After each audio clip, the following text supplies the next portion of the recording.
Okay, நம்ம ஜெபிப்போம். அன்புள்ள தகப்பனே, இந்த நல்ல நாளைக்காக நன்றி செலுத்துகிறோம். கர்த்தாவே, இன்னைக்கு நடக்க போகிற ஆராதனை உங்கள் பாதத்தில் படிக்கிறோம். நம்முடைய உபவாச ஜபம் உங்கள் பாதத்தில் படிக்கிறோம். நீ கொடுத்த வசனத்தை ஐயா நான் ஆயத்த பண்ணி ஜனங்களுக்கு போதிக்கும் போது இந்த வசனம் அப்பா வீண் போகாத படிக்கு அவங்களுடைய மனக்கண்கள் திறந்து விடும். ஆண்டவரே, நான் பேசுகிற வசனத்தை அவங்களுக்கு புரியும். இயேசு நாமத்தில் எல்லா தடை செய்கிறார் விசாசை உங்கள் கட்டுகள் எல்லா கட்டுகள் அவுத்து கொள்கிறோம். இந்த கால வேளையில் இயேசு நாமம் மட்டும் உயர்த்தப்படணும். ஆண்டவர் இயேசு கிறிஸ்து நாமத்தினால வேண்டி ஜெபிக்கிறேன். ஆமென். கர்த்தருக்கு ஸ்தோத்திரம். நான் போன சண்டே பீட்டரை பற்றி நான் பேசினேன். பீட்டர் ஆரம்பத்தில் ஆண்டவரை மதிக்கலை. என்ன சொன்னார்? அந்த மனுஷன் யார் எனக்கு தெரியாது.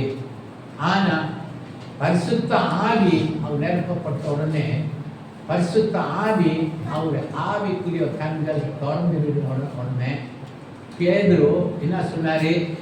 எல்லாரும் சொன்னாங்க, நீ ஜெரமையா, நீ டீச்சரு, நீ நீ இவரு. ஆனால் பேதுரு சொன்னார், நீ ஜீவன் உள்ள தேவனுடைய குமாரன். அப்போ ஆண்டவர் என்ன சொன்னார்? மாம்சமும் ரத்தமும் அது வெளிப்படலை, பரலோகத்தில் பிதா உங்களுக்கு வெளிப்படுத்திருக்கிறாரு. நம்ம இன்னைக்கு கால வேலையில் என்ன நம்ம எதிர்பார்க்கணும்னா, ஆண்டவர் நம்ம மனக்கண்கள் திறக்கணும். இயேசு யாருன்னு நம்ம அறியணும். அதான் முக்கியம். பார்க்க அவர் ஜனங்கள் இப்போ அவர் மதிக்காமல் இருக்கிறாங்க. ஜனங்கள் மதிக்காமல் இருக்கிறாங்க. ஏன்னா இயற்கையான கண்களை பார்த்தா ஜனங்களுக்கு என்ன சொல்றாங்க? இவர் கச்சவட குமார் தான் சொல்றாங்க. ஓ, இது கிறிஸ்துக்காக ப்ரொஃபெட்டா. ஸோ விதவிதமான ஆள். ஆனால் நீங்கள் எனக்கு என்ன சொல்கிறீங்க தான் முக்கியம். அதனால நான் இன்னைக்கு அப்போஸ்தலர் புஸ்தகம் சவுல் பற்றி. சவுல் ஒரு பயங்கரமான மனுஷன். சவுல் பற்றி கேட்டால் ஜனங்கள் நடுங்கிறாங்க. அப்போ அந்த மனுஷனை ஆண்டவர் சந்தித்து எப்படி அவரை மாற்றி ஒரு ஊழியக்காராக மாற்றினார்னு இன்னைக்கு கால வேலையை நம்ம தியானிக்க போகிறோம். ஓகே, இந்த இடத்துல அப்போஸ்தலர் புஸ்தகம் 9வது அதிகாரம் 1வது வசனத்திலிருந்து 6வது வசனம் வரை அவங்களோட வாழ்க்கையை பற்றி நம்ம கொஞ்சம் நேரம் தியானிக்கலாம். படியா? சவுல் என்பவர் இன்னும் கர்த்தருடைய சீசனை பயமுறுத்தி கொலை செய்யும்படி சிறி பிரதான ஆசாரியத்திற்கு போய் 2 இந்த மார்க்கத்தராகிய புருஷனை ஆகிலும் ஸ்திரீயாகிலும் தான் கண்டுபிடித்தால் அவர்களை கட்டி எருசலேமுக்கு கொண்டு வரும்படி தமாஸ்குவில் உள்ள ஜெப ஆலயங்கள் நிறுவனங்களுக்கு கேட்டு வழங்கினான். 3 அவன் பிரயாணமாய் போய் தமாஸ்கு சமித்த போது சரீரிலே வானத்திலிருந்து ஒரு ஒளி அவனை சுற்றி பிரகாசித்தது. அவன் தரையிலே விழுந்தார். அப்பொழுது சவுலே, சவுலே, நீ என்ன என் துன்பப்படுத்துகிறாய் என்று தன்னுடனே சொல்லுகிற ஒரு சத்தத்தை கேட்டான். 5 அதற்கு அவன், ஆண்டவரே, நீர் யார் என்றார். அதற்கு கர்த்தர், நீ துன்பப்படுத்துகிற இயேசு நானே. முள்ளில் புதைக்கிறது உனக்கு கடினமாகின்றான்.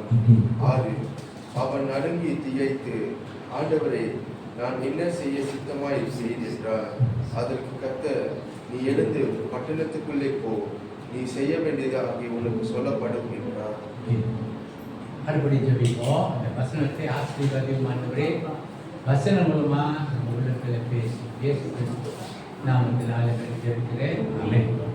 இதில் இந்த வசனத்தை நம்ம படிக்கும்போது இதில் சவுல் ஒரு பயங்கரமான மனுஷனை நீங்கள் கேட்டீங்க.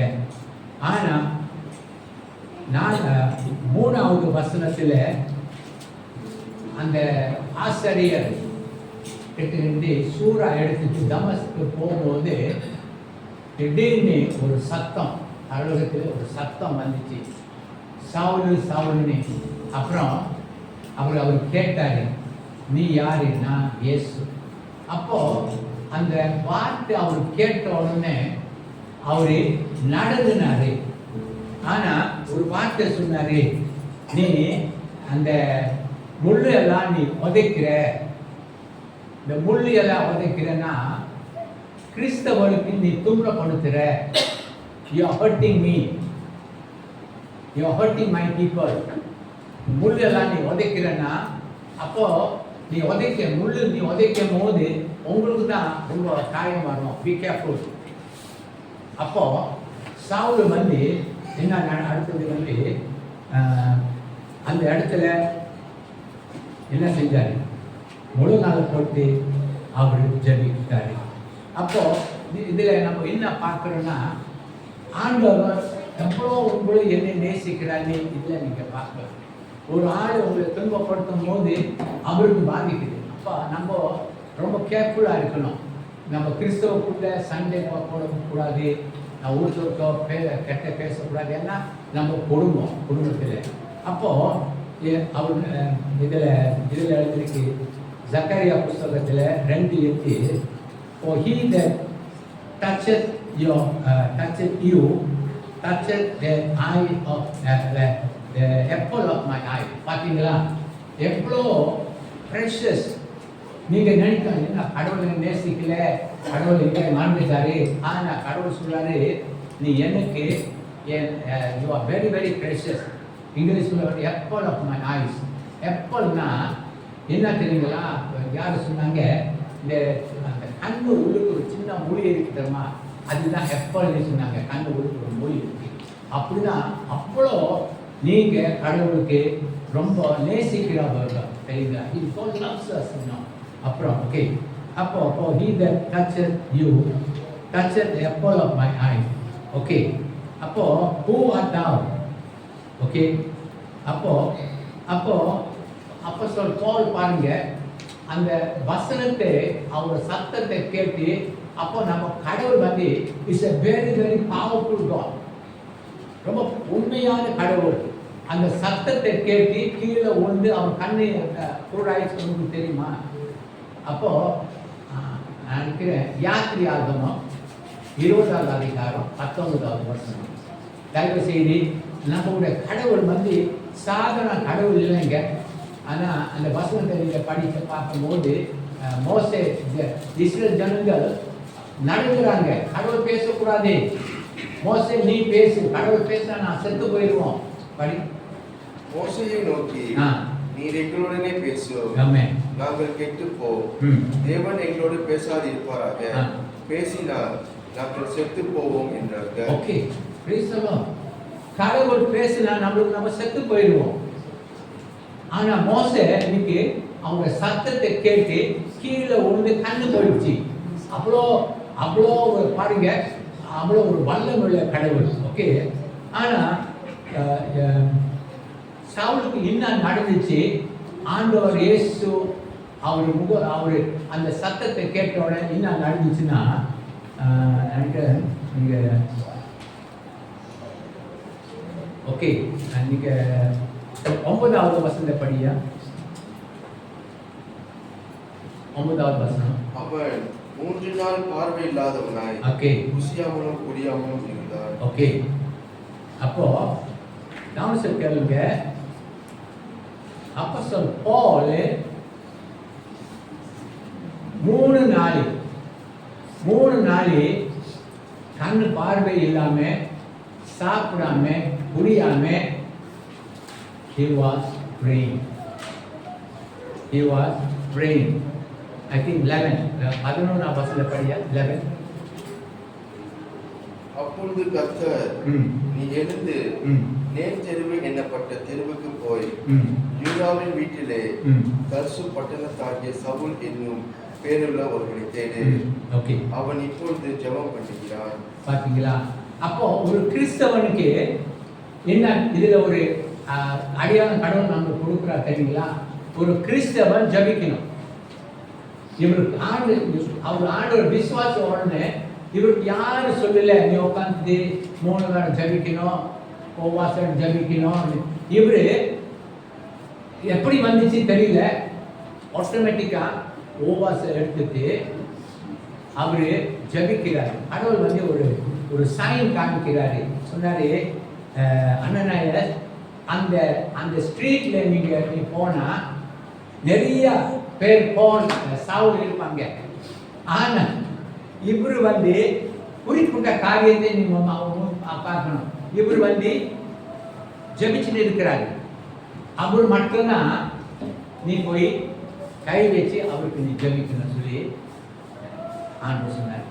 அப்போ உபாச ஜபம், அப்புறம் அப்புறம் வேத வாசிப்பு, ஜெபிக்கிறது எல்லாம் வந்து ஒரு கிறிஸ்தவன் இதெல்லாம் செய்யணும் பாருங்க. ஓகே, அப்போ ஏன்னா கடவுள் வந்து இவருக்கு வந்து ஒரு பாருங்க ஒரு நல்ல பிளான் வச்சிருக்கிறாரு. அப்போ அவர் அனனியாஸ் 12வது வசனம் படியா 12. அனனியா என்னும் பேருள்ள ஒரு மனுஷர் தன்னிடத்தில் வரவோ தான் பார்வையாடும்படி தன் மேல் கையை வைக்கவோ தரிசனம் கண்டார் என்றார். ஓகே, அப்போ 13. அதற்கு அனனியா, ஆண்டவரே, இந்த மனுஷன் எருசலேமில் உள்ள உம்முடைய பரிசுத்தவான்களுக்கு எத்தனையோ பொல்லாங்குகளை செய்தான் என்று அவனை குறித்து அனைவரால் கேள்விப்பட்டிருக்கிறேன். ஓகே, அப்போ கடவுள் தெரியும் இவர் வந்து ஒரு கெட்ட மனுஷன், ஆனா பயங்கரமான மனுஷன். அப்போ கடவுள் யாருக்கு வந்தாரு சொல்லுங்க? நல்லவனுக்கு வரல, கெட்டவன் தான். குடிக்கார, பொய் சொல்றக்கார, ஏமாத்தக்கார.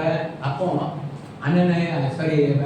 சவுல் வந்து கிறிஸ்தவர்கள் துன்பப்படுத்துகிறாரு, கெட்டவன். ஆனா பாவிகளை ரட்சிக்க கிறிஸ்து உலகத்துக்கே வந்தார். சவுல் மேலே கடவுளுக்கு ஒரு கண். இவரை நானே என்ன செய்ய போறேன், அவருக்கு ஒரு திட்டம் வச்சிருக்கேன்னு பாருங்க. கடவுளுக்கு தெரியும். ஒவ்வொரு நீங்க உட்காந்துருக்கீங்க, கடவுளுக்கு தெரியும். அவர் வசனம் சொல்லுது, அவர் துவக்கிறவர் முடிக்கிறவர் இருக்கிறார். உங்களுக்கு எத்தனை மூடி இருக்கு, என்ன உங்களுக்கு வாழ்க்கையை பற்றி அவருக்கு எல்லாம் தெரியும், தெரியுமா? அப்போ he knows everything about you.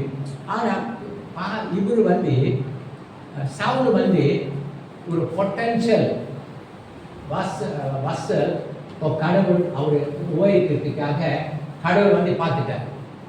ஆமாம், இது கெட்டவன் தான், ஆனால் இவரை நான் உபயோகிக்க போகிறேன், உலக ஜனத்துக்கு நான் காமிக்க போகிறேன், கெட்டவனை நான் நல்லவனாக மாற்ற முடியும்னு சொல்லிட்டு. அப்போ அனனியாஸ் சொல்றாரு, 13 படிச்சிட்டியா? 13 படிச்சிட்டேன். ஓகே, அப்போ 14 படி. இங்கேயோ உம்முடைய நாமத்தை தொழுது கொள்கிற யாவரும் கட்டும்படி அவன் பிரதான ஆசாரியர்களால் அதிகாரம் பெற்றிருக்கிறானே என்றார். ஓகே, ஆனா கடவுள் நோக்கம் என்ன? யார் அனனியாஸ் அனுப்புறாருன்னா 2 காரியத்தை செய்யறதுக்காக. பாருங்க, பரிசுத்த ஆவி பற்றி கொஞ்சம் சீரியஸா தியானிங்க. இவங்க meditate very lot of time எடுத்துட்டு பரிசுத்த ஆவி சாதாரண ஆவியில அது காரியம் உங்க வாழ்க்கையில செய்யும், உங்க வாழ்க்கையில. ஆனா நம்ம ஒரு அலட்சியமா நினைச்சு பரிசுத்த ஆவி ஒரு பக்கம் வச்சுட்டு நம்ம சொந்த பலத்தினால அநேக வேலையெல்லாம் நம்ம செய்யறோம். அப்போ இன்னைக்கு நான் உங்களுக்கு சொல்றேன், பரிசுத்த ஆவி உங்க வாழ்க்கையில, என் வாழ்க்கையில ரொம்ப ரொம்ப முக்கியம். அப்போ 17 படியா 17. அப்பொழுது அனனியா போய் வீட்டுக்குள் பிரவேசித்து அவன் மேல் கையை வைத்து, சகோதரனாகிய சவுலே, நீ வந்த வழியே உனக்கு தரிசனமான இயேசுவாகிய கர்த்தர் நீர் பார்வை அடைபடிக்கு பரிசுத்த ஆவினால் நிரப்பப்படும்படிக்கும் என்னை அனுப்பினார் என்றார். ஓகே, பாருங்க. அப்போ முதலாவது இவரு என்ன செஞ்சாரு? அவரு சுகத்துக்காக முதல்ல கை வச்சு ஜெபிச்சாரு. 2வது என்ன, மற்றது எதுக்கு ஜெபிச்சாரு? பரிசுத்த ஆவிக்கு. பாருங்க, இதுல தான் உங்க பைபிள் நீங்க திறக்கணும், நல்லா வசனத்தை நல்லா கவனிக்கணும். ஓகே, அப்போ 18வது வசனம் மறுபடி படியா? 18 படி. உடனே அவன் கண்களில் இருந்து மேல் சதிகள் போன்றவைகள் விழுந்தது. அவன் பார்வை அடைந்து எழுந்திருந்து ஞானஸ்தானம் பெற்றான். ஓகே, அப்போ what was wrong with Paul was, why அவர் வந்து ஏன் இயேசுவே ஏன் துன்பப்பட்டு இருந்தாரு தெரியுமா அவருக்கு? why இயேசு அவருக்கு பிடிக்கல, கிறிஸ்தவ பிடிக்கல, இயேசு பிடிக்கல, எதனால? his natural eyes, ஆவிக்குரிய கண்கள் பார்த்துட்டு நம்ம யூத மாணவருக்கு இவர் இன்னைக்கு ஒரு வந்து கிறிஸ்தவ மதத்தை கொண்டு வர்றாரு சொல்லிட்டு ஒரு வைராக்கியம், ஒரு பால் கூட சவுல் கூட ஒரு வைராக்கியம் ஆடினா யூதர்கள். அப்போ யூதர்களுக்குள்ள ஒரு மதம் இருக்கு, நான் தான் அதுக்கு தலைவர். அப்போ ஏன் இவர் வந்து வேற பிரசங்கத்தை பண்ணிட்டு இவர் வந்து என்ன ஒரு பொறாமை. ஆனா அந்த அவர் ஜபிச்ச பிறகு என்ன நடந்துச்சு சொல்லுங்க. look at your Bible, tell me what happened in English. Yes. அப்போ the scale தான் அந்த இப்போ வந்து இங்கிலீஷ்ல வந்து ஸ்கேல்ஸ்னா ஒரு ஸ்கேல் இல்லை, மீனுக்கு நிறைய ஸ்கேல். தமிழ் என்ன சொல்லுங்க? அப்போ அவ்வளோ கெட்டதா உங்க கண்ணுக்குள்ள இருக்கு. பிசாசு இந்த பிரபஞ்ச தேவன் என்ன செஞ்சிருக்காரு? நம்முடைய கண்கள் குருடாக வைத்திருக்கிறாரு. நீ தேவனை பார்க்காத படிக்கு, அவரை நேசிக்காத படிக்கு, அவரை நம்பாத படிக்கு, அவர் கண்ணு பிசாசு வந்து ஒவ்வொரு அவிசுவாசிக்கு இந்த கண்ணுக்கு அவர் ஒரு ஸ்கேல் வச்சிருக்கிறாரு. ஏன் அவங்க ஜனங்கள் ஏன் விசுவாசிக்கிறாங்க இருக்காங்க? ஏன்னா இந்த ஸ்கேல். அப்போ ஸ்கேல் வந்து இந்த பரிசுத்த ஆவிக்கு தான் அந்த அதிகாரம் இருக்கு. இந்த பரிசுத்த ஆவிக்கு தான் அதிகாரம் இருக்கு. அந்த ஸ்கேல் உங்கள் ஸ்கேல் எடுக்கிறதுக்காக பாருங்க. ஒரு வசனத்தை நான் உங்களுக்குள்ள ஒரு கேள்வி நான் கேட்குறேன். உங்களுக்குள்ள நமக்குள்ள ஒரு வீக்னஸ் இருக்கு. ஏன் நீங்க காலையில எழுந்திரிச்ச உடனே விதவிதமான சாப்பாடு நாம சாப்பிடுறோம்? அந்த காஃபி, அந்த ரொட்டி, இந்த ரொட்டி, நல்ல ரொட்டி. ஏன் வசனத்தை அந்த வசனம் நம்மளுக்கு ஆதாரம். யாராவது இந்த கால வேலையில வசனத்தை படிச்சது வந்து கை தூக்குங்க. அதுக்கு சோப்பு. அந்த வசனம் தான் ஆகாரம் உங்களுக்கு. ஆகாரம் உங்களுக்குள்ள ஒரு என்ன ஒரு வித்து வளருது. அந்த நீங்க சாப்பிட சாப்பிட சாப்பிட அப்படின்னா உங்க வாழ்க்கையில இயேசு உருவாக்கணும். கலாத்தியர் புஸ்தகம் 4:19 படிங்க. நீ சாப்பிட்டா என்ன ஆகும் அப்படி பாருங்க. என்ன 4:19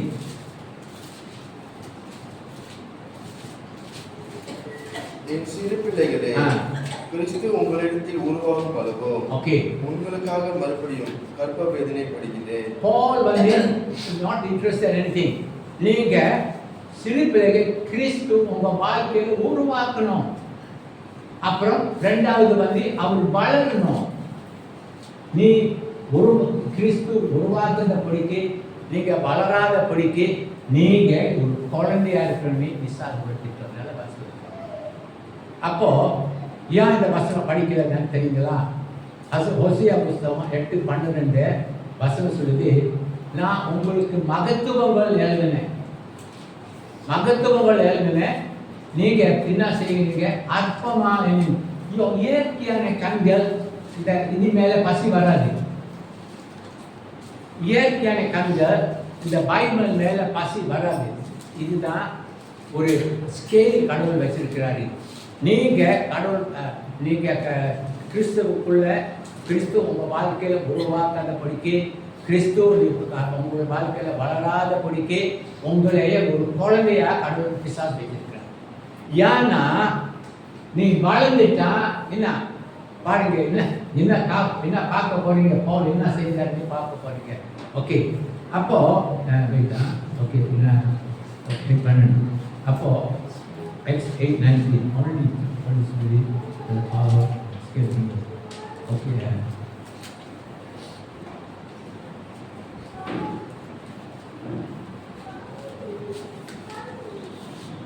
okay.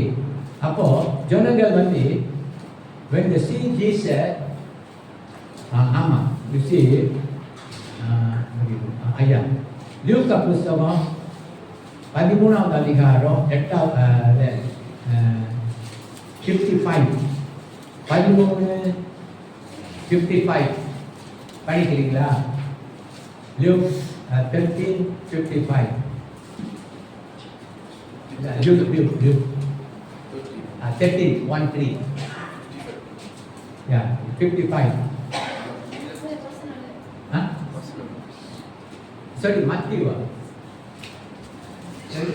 Matthew, sorry, Matthew.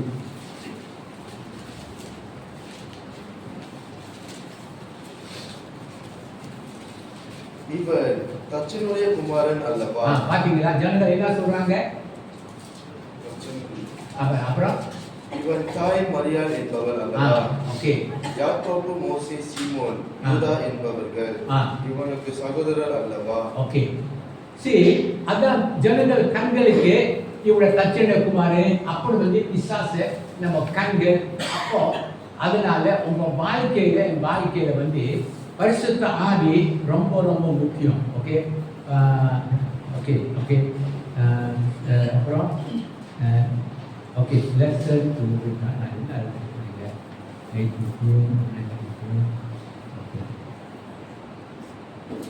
Okay நம்ம தொடர்ந்து இதுக்கு கொள்ளுவாங்க. அப்போஸ்தலர் புஸ்தகத்துக்கு அப்போஸ்தலர் புஸ்தகம் 9வது அதிகாரத்துக்கு திரும்புவாங்க.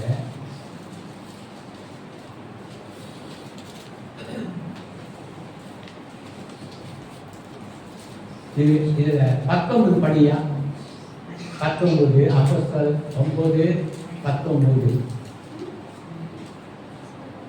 9:19 படி. பின்பு அவர் போஜனம் பண்ண பலப்பட்டார். ஓகே. சவுல் தமாஸ்குவிலே சீஷருடனே சில நாள் இருந்து. Okay okay. அப்புறம் 20 தாமரம் என்று கிறிஸ்து தேவனுடைய குமாரர் என்று ஆலயங்களில் பிரசங்கித்தார். ஓகே. பாருங்க இதுல கவனிச்சிங்களா என்ன நடந்துச்சுன்னு? யாராவது போய் போலுக்கு சொன்னாங்களா இயேசுதான் மெய்யான தேவன்? போய் எல்லா சபையில போய் பிரசங்கம் பண்ணும் நோபடி சொல்லு. ஆனா அந்த கண்ணு திறந்த உடனே என்ன எல்லா சபையில போய் எல்லா கதையில போய் இயேசுதான் மெய்யான தேவன், இயேசுதான் மெய்யான தேவன் என்று என்ன செஞ்சாங்க? ஜனங்கள் பிரசங்கம் பண்ணிட்டாங்க. கடைசியில இதுதான் நான் உங்களுக்கு சொல்லி கொடுக்க போறேன். 22:9-22 சவுல் அதிகமாய் திடன் கொண்டு ஓகே இவரே கிறிஸ்துவென்று ஓகே திருஸ்தானப்படுத்தி தமாஸ்குவிலே குடியிருக்கப்படுகிற யூதர்களை கலங்கம் பண்ணினார். ஓகே 22 படிச்சியா?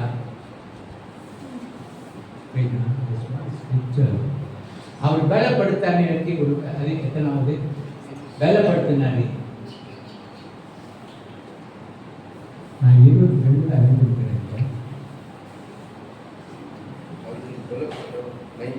No, 22 yeah. 20ல இருந்து படிச்சிட்டு போயா? தாமதம் என்று கிறிஸ்து தேவனுடைய குமாரர் என்று ஆலயங்களில் பிரசங்கித்தார். 21 கேட்டவர்கள் எல்லாரும் ஆச்சரியப்பட்டு எருசலேமில் இந்த நாமத்தை தொழுது கொள்ளுகிறவர்களை நாசமாக்கி இங்கேயும் அப்படிப்பட்டவர்களை கட்டி பிரதான ஆசாரியத்திற்கு கொண்டு போகும்படி வந்தவன் இவன் அல்லவா என்றார். பாத்தீங்களா? ஒரு கெட்டவன் என்ன செஞ்சிருந்தாரு? எல்லாரும் ஆச்சரியப்பட்டாங்க. ஏய் இவர் தான் கிறிஸ்தவரை கட்டி எடுத்துட்டு போவாரு, அடிப்பாரு, என்ன செய்வாரு? இவர் வந்து இப்போ கிறிஸ்துவ பத்தி பேசுறாரு. இவர் என்ன நடந்துச்சு இவருக்கு? This is the new life. New life God has new life தான் நியூ லைஃப். அதனால தான் 22 என்ன சொல்லப்பட்டிருக்கு? சவுல் அதிகமாய் திடன் கொண்டு இவரே கிறிஸ்து என்று துரிஸ்தாந்தப்படுத்தி ஓகே தமாஸ்குவில் குடியிருக்கிற யூதர்களை கலகம் பண்ணினார். அப்படி அடுத்தது 23. ஓகே அன்னைக்கு நாள் சென்ற பின்பு ஓகே யூதர்கள் அவனை கொலை செய்யும்படி ஆலோசனை பண்ணினார்கள். ஓகே அப்போ இன்னைக்கு என்னன்னா நம்ம விசுவாசம் வந்து உங்க கண்கள் என் கண்கள் ஒரு ஸ்கேல் வச்சிருக்கிறாரு. ஏன் பைபிள் படி அது நீங்க பாருங்க, உண்மையை நீங்க உங்க வாழ்க்கையை நீங்க வீட்டில் போய் ஆராய்ந்து பாருங்க. ஆசிரியர் நான் எவ்வளோ ஆர்வியில் வாழ்ந்துட்டுன்னா ஆச்சரியப்படுவீங்க. உள்ள நீங்க ஒரு சின்ன குழந்தை மாதிரி தான், பால் குடிச்ச குழந்தை மாதிரி தான். ஏன் தெரியுங்களா? நீங்க வளர்ந்துட்டா உங்களுக்கு புரியும். இயேசு நாமத்தினால பிசாசுகளை பார்க்கலாம், இயேசு நாமத்தினால கை வச்சு ஜெபிக்கலாம், இயேசு நாமத்தினால அநேக அற்புதம் நடக்கலாம். அதனால இது ஒரு பிசாசுகளை திட்டம். அப்போ இன்னைக்கு நீங்க நானே ஆவியில நிறைந்து அதிகமாக நான் ஜெபிக்க போறோம். அந்த உள்ளான மனுஷனை அப்படியே நான் வேலைப்படுத்தணும். அதை வேலைப்படுத்து அதை பிறகு சீவன் வந்து இது என்னது ரிக்வெஸ்ட் எடுப்பார். அப்போ ஒரு 2-3 ரிக்வெஸ்ட், எத்தனை ரிக்வெஸ்ட் தெரியல, ரிக்வெஸ்ட் பண்ண பிறகு ஓகே பிறகு அப்போ ஹெபிகேல் என்ன செய்வாங்கன்னா ஒரு பாட்டு எடுப்பாங்க. சேர்ந்த பாட்டு 3 பாட்டு எடுப்பாங்க. அப்போ இந்த அந்த 3 விண்ணப்பத்துக்காக நம்ம உண்மையாக ஜெபிப்போம். அப்போ அப்படியே நம்ம இன்னைக்கு ஒவ்வொரு ஜெபம் நான் முடிக்க போகிறோம். ஓகே.